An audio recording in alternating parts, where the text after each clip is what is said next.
Awareness creates a quiet form of power. When you understand more than you reveal, it changes how others see you. They begin to question what you've noticed, what you've understood, and how much you truly see. That uncertainty can make them uneasy. You do not need to expose everything. Your clarity already shifts the dynamic. Your enemy is not afraid of what you have done. They are afraid of what you know. There's this quiet tension surrounding them now, an uneasiness that they cannot escape. Because in their mind, at any moment, you could speak and everything would unravel. They believe that you were unaware, that you were naive.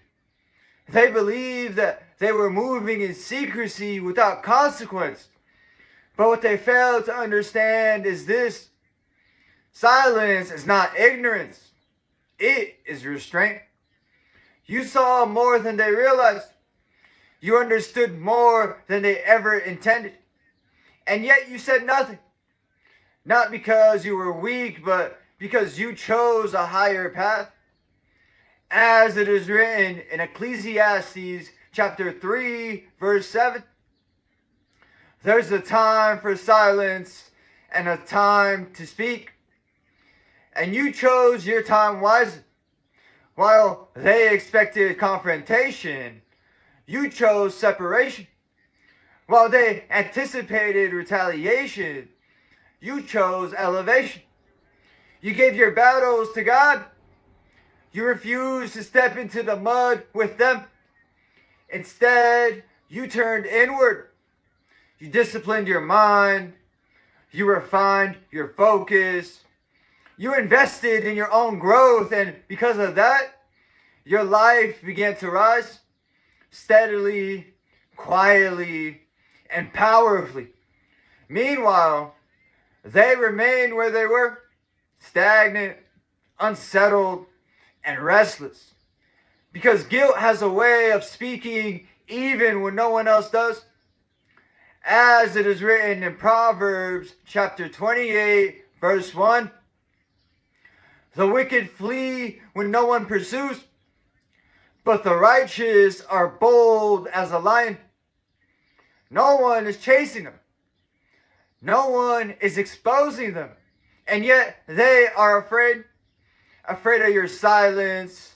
Afraid of your composure. Afraid of what you might reveal. Because deep down they know that if the truth were ever brought into the light, it would not favor them. But you are not concerned with exposure. You are not concerned with revenge. You have entrusted that to Jesus Christ.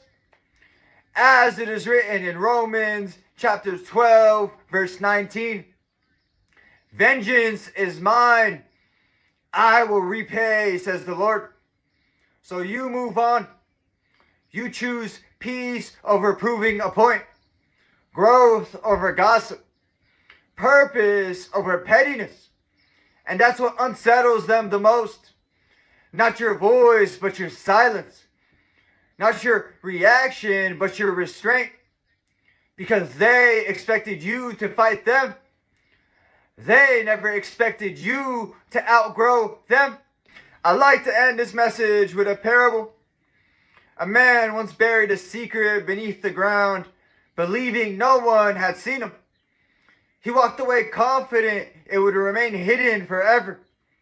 But as time passed, he began to fear. Every sound startled him.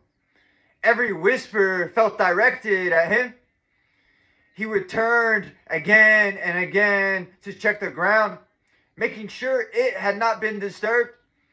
Yet nothing had changed. The earth remained still. No one had uncovered anything. And still, he could not rest. For it was not the world that exposed him. It was his own conscience.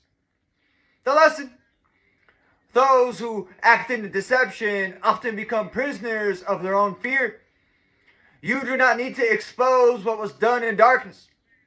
Truth has a way of surfacing through time, through consequence, and through the weight of one's own actions. Your role is not to seek revenge, but to continue rising.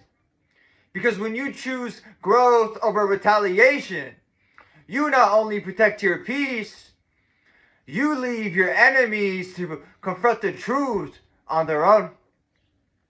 And that's it for this message. I'd like to thank everybody who made it to the end of the video. I'm truly honored by your support. If this message resonated with you at all, please consider dropping a comment, giving me some feedback, hitting the like button, and subscribing. It's been ChrisAnesti, and until next time, take care, and God bless you.